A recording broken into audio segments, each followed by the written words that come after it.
안녕하십니까. 다석 유용모의 삶과 사상을 소개하는 좌담 다석을 아십니까. 오늘 또 두 분 모셨습니다. 반갑습니다. 네, 반갑습니다.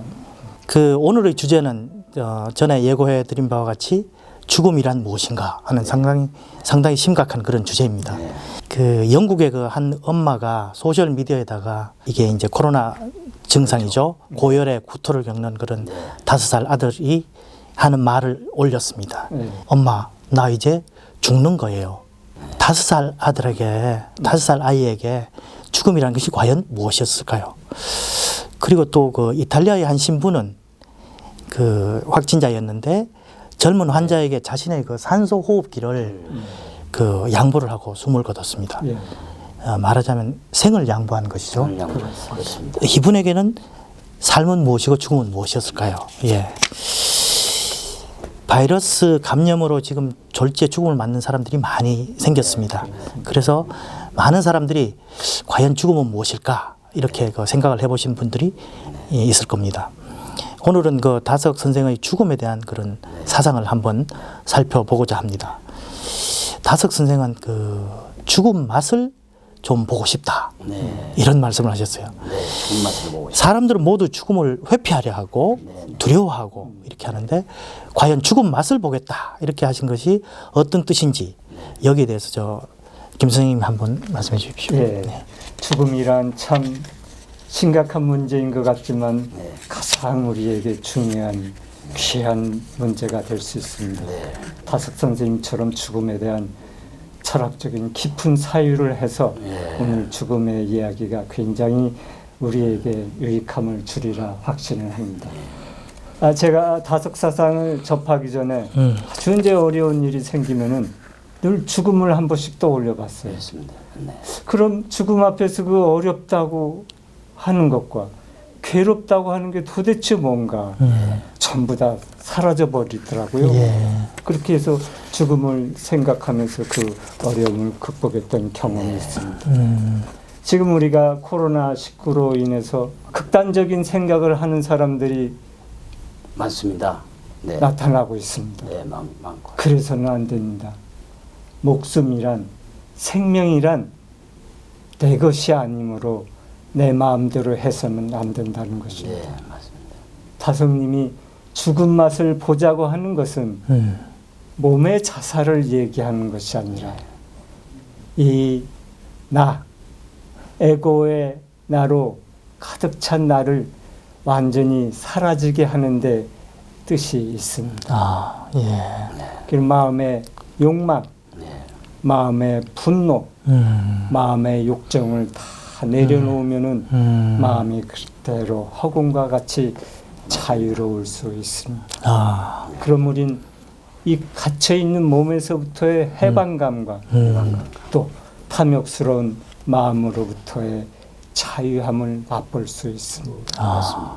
코로나19가 전 세계인들에게 죽음의 화두를 지금 던져주고 있습니다. 지금 미국이나 유럽은 죽음이 일상이 되어버렸습니다. 우리가 죽음 앞에서는 그렇게 가지고 싶던 돈도 또 잡고 싶던 권력도 또 얻고 싶은 명예도 휴지 조각에 불과합니다.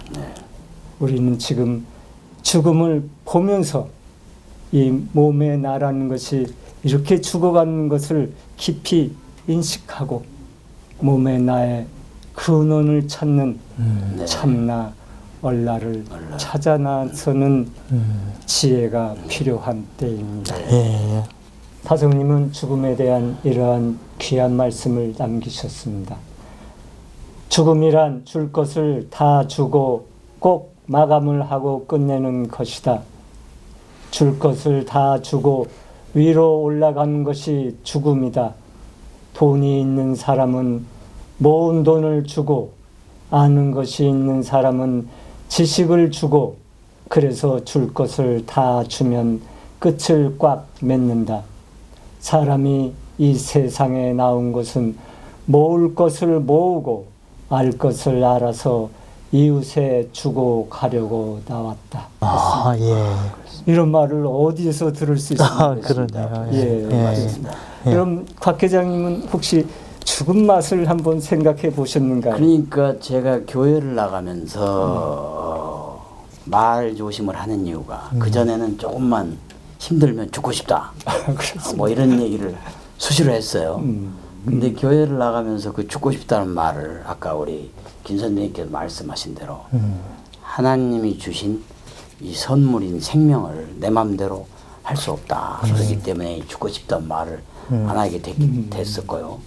오늘 특히 그 죽은 맛을 보고 싶다를 우리 이 실장님은 이제 자살로 이렇게 질문을 하셨는데 제가 새롭게 조어를 한다면 이 죽은 맛을 보고 싶다는 얘기는 자살이 아니고 자생이다.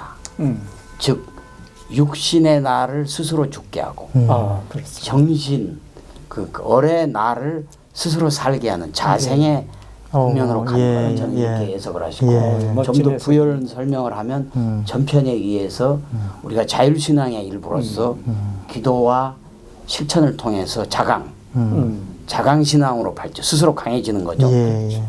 기도와 실천을 통해서 강해지면 최종적으로는 하나님과 예수님 앞에 스스로 설 수 있는 예, 예. 예, 신앙의 저 성인 그 어른으로서 예. 스스로 서서 이제는 누구 도움 없이도 자기가 올바른 정신의 세계와 신앙의 세계를 누릴 수 있는 그런 게 아닌가. 그래서 저희 교회에서도 목사님들께서 그런 말씀을 하시죠. 그 하나님과 예수님 앞에 그 다성님 말씀하신 것처럼 바로 쓴다는 것은 어떻게 보면 성령의 감화다. 예. 성부 하나님과 성자 예수님이 잘 섬기면 스스로 내 안에서 두 분이 주신 성령이 일어나서 내가 성령의 감화를 통해서 정신적인 충일감으로 새로운 삶을 살 수 있다. 저는 그렇게 해석하고 싶습니다. 예. 아, 네. 예, 예. 그 다석은 또 이제 좀 굉장히 어떤 그 놀라운 어떤 그런 선언을 한번 합니다. 이것이 1955년 4월 26일 그때 이제 이런 선언을 하시죠. 1년 뒤에 내가 죽음을 맞겠다. 이렇게 선언을 하십니다. 왜 이런 선언을 하셨는지 실제로는 또 그날 돌아가시진 않으셨어요. 그래서 했는데 오래 사셨죠. 예, 예. 근데 이 선언으로 이 다석 선생님이 얻었던 것이 과연 뭔가 이거에 대해서 한번 얘기를 해볼까요? 네. 예. 이렇게 다성님처럼 사망 예정일을 잡고 산 사람의 이야기를 들어본 적이 없습니다. 예. 아주 전무후무한 일입니다. 예. 다성님은 인생은 죽음으로부터라는 말씀을 하셨습니다. 예. 그 말씀을 실천한 것이 바로 죽음 선언이 아닌가 생각합니다. 죽음 선언. 예. 예. 죽음 선언. 몸의 나로는 완전히 죽고 얼의 나로는 자유롭게 사신 것입니다. 그리고 그날 1955년 4월 26일부터 1975년 1월 1일까지 거의 20년간을 다석일지를 쓰시면서 우리 결애에게 다석오록이라는 정신유산을 남겨주셨습니다. 그렇죠. 예. 예수님이 한 젊은이에게 이런 말을 했습니다. 죽은 자는 죽은 자들로 하여금 장사 지내게 하고 너는 나를 따르라고 했습니다. 예. 그런데 어떻게 죽은 자들이 죽은 자를 장사 지낼 수 있겠습니까? 그렇습니다. 예수님이 말하는 죽은 자들이란 도대체 무엇을 뜻하는 것입니까? 바로 마음의 탐욕과 분노와 욕정으로 삼독으로 사는 사람들을 일컫는 말입니다. 그러니까 사실 탐진치의 삼독으로 사는 우리 같은 범부들을 일컫는 말이라고 할 수 있습니다. 그런데 우리는 그 사실을 까마득하게 모르고 단지 교회나 성당이나 절에 가서 복을 빌면서 살고 있을 뿐. 그러니까 다성님이 죽음 선언을 하면서 딱 얻은 것이 있다면은 바로 생사로부터의 해탈이요. 해탈. 또한 하나님으로부터의 어을 생명을 얻은 것이라 할 수 있습니다. 아, 그렇군요. 예, 예. 다석 선생님이 우리 사람들에게 죽음에 대한 또 다른 귀한 말씀을 남겨주신 글이 있습니다. 제가 한번 낭송을 해드리겠습니다. 예. 종교의 핵심은 죽음이다. 죽는 연습이 철학이요. 죽음을 없이 하자는 것이 종교다. 죽음의 연습은 생명을 기르기 위해서다. 단색이 죽음의 연습이다. 사는 것이 아니고 죽는 것이 아니다. 산다는 것은 육체를 먹고 정신이 산다는 것이다. 예. 밥을 먹듯이 육체를 먹는 것이 단식이다.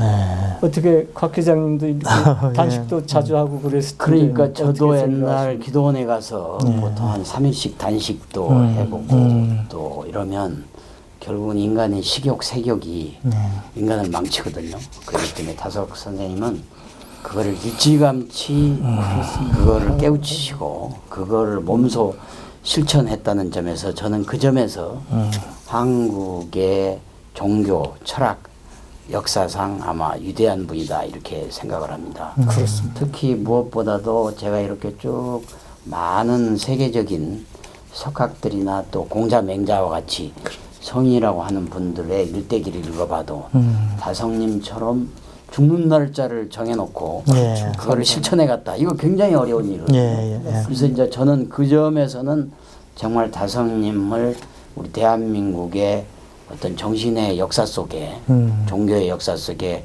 모시고 있다는 게 큰 영광이라고 생각을 합니다. 예. 무엇보다도 그렇게 어려운 일을 하셨다는 게 정말 그렇고요. 그리고 또 제가 이렇게 다성님을 차츰차츰 깨우치면서 제가 좋아하게 된 거는 다성님의 그 하루살이 인생. 그렇습니다. 오늘 여기 살인. 나. 네. 이거는 톨스토이하고도 거의 일맥상통하는 부분인데 그렇습니다. 바로 죽음에 대한 연습과 죽음을 자유롭게 생각할 수 있는 그런 자유함이 있기 때문에 예. 바로 오늘 여기 나에 집중할 수 있으셨던 게 아닌가. 그래서 저도 우리 인간들이 흔히 그 격언으로 하는 얘기가 있잖아요. 그 꿈을 꾸는 것은 영원히 살 것처럼 꿈꾸고 저 사는 것은 오늘이 인생의 마지막인 것처럼 살아라. 그게 결국 마지막처럼 산다는 것은 죽음을 앞두고 있기 때문에 그렇습니다. 제가 가만히 그걸 생각해 보니까 내일 24시간에 죽을 사람이 뭘 할 수 있겠어요. 그렇습니다. 뭐 명품을 사겠습니까? 뭐 네. 차를 바꾸겠습니까? 뭐 네. 집을 바꾸겠습니다. 그때는 자기와 자기 주변에 있는 친지들의 안락과 안위를 위해서 기도하고 자기가 하나님 나라에 한 발짝 가기 위한 어떤 자기 자신의 정신적인 수양에 집중을 하게 되리라고 저는 유추를 할 수 있거든요. 그래서 스티브 잡스도 오늘이 인생의 마지막인 것처럼 살아라 그랬지만 우리 인간들이 이번 그 코로나19 사태를 계기로 예. 다성님처럼 그 죽음을 생각하고 항상 하루하루를 그 죽음을 앞둔 그런 경건한 마음으로 살아가서 결국은 영원의 하나님 나라에 같이 들어갈 수 있는 그런 계기가 됐으면 저는 좋겠습니다. 예. 그 다석 선생님이 그 1년 뒤에 이제 죽겠다고 말씀을 하시고 일기를 쓰게 되죠. 그 일기를 쓴다는 것이 사실은 아까 말씀하신 그 하루살이하고 같은 개념이거든요. 예, 그러니까 하루하루를 다 계속 기록을 하는 새벽에 이제 일어나셔서 이제 이런 명상록을 계속 기록을 하셨고 이게 이제 지금은 이제 남아있는 아주 중요한 기록이 된 거죠. 살아 있으면서 어떤 죽을 날을 향해서 다가간다는 것. 이거는 실제로 본인이 아니고는 느낄 수 없는 그런 감정일 수도 있습니다. 그래서 이런 의식을 하는 훈련 그리고 이렇게 해서 집요하게 죽음을 생각한 이유는 뭐고 또 역설적으로 봤을 때 그러면 그분에게 현재의 삶, 하루하루의 삶은 또 어떤 의미였을까요? 하는 어떤 이런 질문을 좀 드리고 싶습니다. 예. 다성님은 죽음을 잊지 않으려고 칠성판에 무릎을 꿇고 아바를 생각하면 기도를 드리는 모습, 또한 순간순간 깨어서 사신 치열한 모습을 생각하면 경의를 표하지 않을 수 없습니다. 옛날 중세 수도자들은 아침 인사가 메멘토 모리였습니다. 그렇군요. 예. 죽음을 기억하라 입니다. 또한 장자는 근사지심, 늘 죽음을 가까이 하는 마음을 갖고 살라고 했습니다. 이렇게 깨달은 사람이나 깨달음을 추구하는 이들은 죽음 속에서 죽음을 넘나드는 삶을 사셨기 때문에 그 마음은 마치 허공과 같이 아주 자유로웠습니다. 참. 그럼 그 빈 허공과 같은 마음 속에 아바의 얼 생명이 채워져서 거룩한 영성적인 말씀이 막 쏟아져 그렇습니다. 나오는 겁니다. 이것이 다성님이 명상록을 쓰시게 된 모습이 아닌가 생각합니다. 예. 그리고 다성님은 우리 사람들은 인과 관계에 붙잡혀 있지만 다성님은 원인도 끝이 없고 끝이 없고 결과도 끝이 없다는 없고. 것을 아셨기 때문에 스스로 신비주의자가 됩니다. 아. 이 세상은 다 신비다. 신비하다. 그럼 또한 다성님은 우리 지금 죽음을 얘기하고 있지만 이 죽음 공부가 인생의 마지막 공부라고 했습니다. 그래서 우리는 지금부터라도 다시 죽음 공부를 열심히 해야 될 것 같습니다. 그리고 죽음 복처럼 큰 복이 없다고도 네. 말씀하셨습니다. 예. 그리고 더불어 사람들이 죽음을 무서워하고 또 죽음의 종이 되어 사는 모습을 보고 너무 안타까우셔서 네. 죽음에 대한 희망적인 메시지를 남겨놓으셨습니다. 예. 하느님 나라에는 죽음이 없다. 하나님께서 무시무종인데 죽음이 있을 리가 없다. 하나님이 안고 계시는 상대적 존재들이 변화할 뿐이다. 그런데 그 변화를 보고 죽음이 있는 줄 알고 무서워한다. 죽음을 무서워하는 육체적 생각을 내던져야 한다. 죽음을 무서워하고 두려워하는 죽음의 종이 되지 말아야 한다. 죽음이 무서워 몸에 매어 종노릇하는 모든 일을 놓아주려 하는 것이 하나님의 말씀이다. 그 우리 다성님의 그 죽음 연습이라는 지금 그 우리 김 선생님의 말씀을 들으면 제가 생각나는 분이 한 두 분이 있습니다. 우리 삼성그룹을 창업하신 이병철 회장님. 돌아가시기 5, 6개월 채운 죽음을 앞두고 정신적으로 많이 방황을 하셨거든요. 그 단초 중에 하나가 첫 번째는 신부님을 만나서 3개월 전에 신부님과의 대화를 통해서 인생과 죽음, 삶과 죽음에 대해서 한 기록들이 나옵니다. 그리고 또 우리나라의 요가의 고수, 용인대학교에 계시는 요가의 고수를 만나서 어떻게 하면 내 병을 치유하고 할 수 있냐 이런 자문을 받은 흔적들이 나와요. 그걸 보면 죽음을 앞두고 굉장히 고심했던 그런 어떤 사례들이 있는 반면에 제가 자서전을 즐겨 읽는 그 미국의 록펠러, 그 록펠러께서는 50세 이후에 완전히 기독교 자선 사업에 귀의를 하셔가지고 돌아가시기 몇 달 전부터 기도를 합니다. 하나님이시여, 이제 제가 하나님 나라로 돌아갈 때가 됐습니다. 저를 편안하게 거둬 주십시오. 하면서 아주 그 세계 최고의 재벌이지만 죽음을 앞둔 그 석 달 전의 모습이 가장 모범적이고 편안했던 걸 보면 결국 다성님의 그 죽음 연습이라는 게 우리 인간들한테 반드시 필요하다. 그래서 저는 그 다성님의 그 죽음 연습 그 가운데서도 특히 우리 그 김 선생님께서 말씀하신 그 칠성판에서 매일 무릎 꿇고 그렇습니다. 살았다. 이게 굉장히 어려운 거거든요. 이건 뭐 무슨 공맹자니 뭐 이런 뭐 보통 우리 보통 역사 속에서 나오는 그 성현들이라고 하는 분들도 감히 실천을 못했던 분인데 저는 그걸 어떻게 혼자서 생각을 하냐면 그거를 톨스토이의 참회록에 나오는 우화에 비유를 하고 싶은 거예요. 그러니까 톨스토이 참회록에 나오는 우화는 뭐냐면 어느 나그네가 길을 가다가 사자한테 쫓겨요. 예. 그러니까 안 죽으려고 우물 속으로 뛰어들었어요. 근데 그 우물이 깊긴 깊은데 물이 없는 우물이에요. 그래서 그 뛰어내리다가 그 우물 중간에 있는 관목, 나무 가지를 잡고 이제 매달려 있는 거예요. 그래서 매달리면서 우물 밑을 보니까 물은 없는데 커다란 뱀이 그 나그네를 잡아먹으려고 그 아주 입을 벌리고 딱 대기를 하고 있는 거예요. 근데 그 나그네가 정신을 좀 잠시 차리고 그 나무를 보니까 나무 밑둥이를 흰 쥐 한 마리하고 작은 쥐들이 서로 번갈아 가면서 이렇게 쏠고 있어요. 그러니까 결국은 자기가 손을 안 놔도 저 흰 쥐, 하얀 쥐들이 나무 가지를 하면 결국은 자기는 죽는데 또 이제 그 자기가 죽음을 앞두고 주위를 둘러보니까 그 잡고 있는 나뭇가지 나뭇잎에 꿀이 잔뜩 발라져 있는 거예요. 그래서 그 죽음을 앞둔 순간에도 자기가 꿀을 핥아 먹는다. 이렇게 비유가 돼 있어요. 그래서 그 톨스토이는 바로 이게 인간의 모습이다.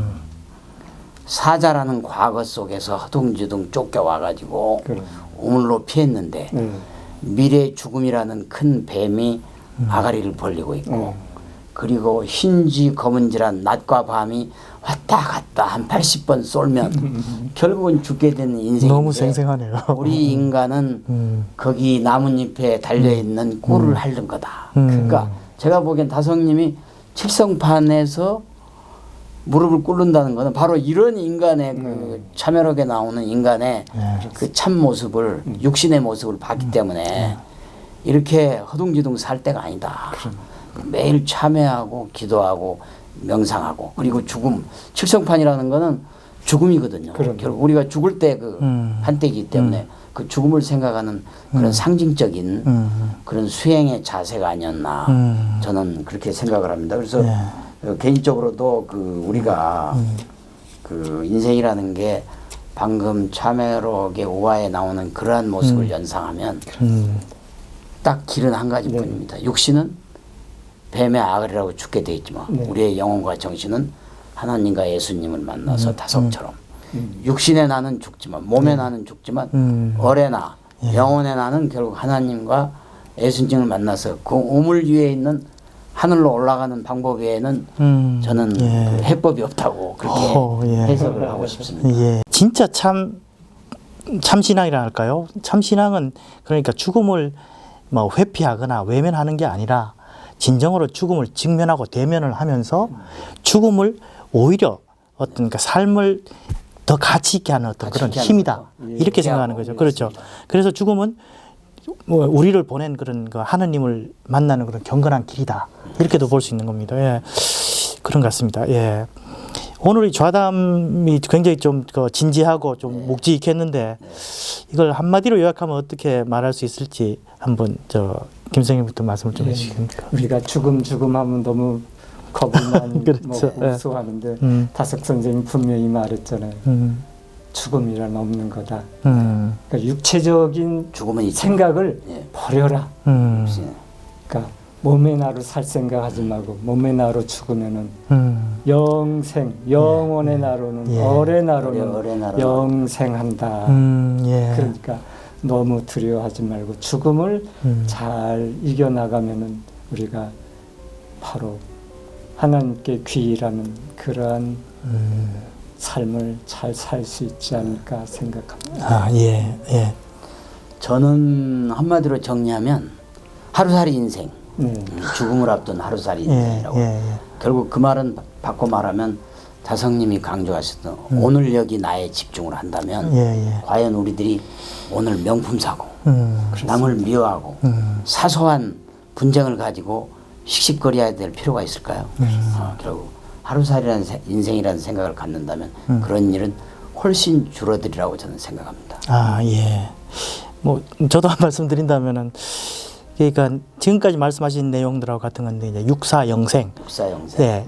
몸이 죽는다는 것에 우리 지금까지 얘기한 것들이 다 몸이 죽는 것에 대해서 어떤 그 가진 어떤 두려움이나 이런 것들이니까 몸이 죽는다는 것은 성령이 살아나는 어떤 그런 시작이다라고도 생각할 수 있고 성령이 살아날 수 있는 어떤 그런 기회라고도 생각할 수 있으니까 그 죽음을 너무 두려워하거나 그 피하지 말고 그 죽음을 생각하면서 삶을 오히려 더 알차고 보람 있게 누려야 된다.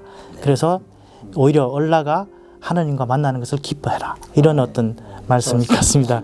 예, 오늘 그 귀한 말씀 주신 두 분 감사드립니다. 다음 시간에는 오늘도 좀 굉장히 묵직했지만 다음 시간에는 부활이란 무엇인가 이런 주제로 한번 토론을 하도록 하겠습니다. 많은 기대 부탁드리고요. 예, 두 분 감사합니다. 감사합니다. 네, 수고하셨습니다. 수고하셨습니다.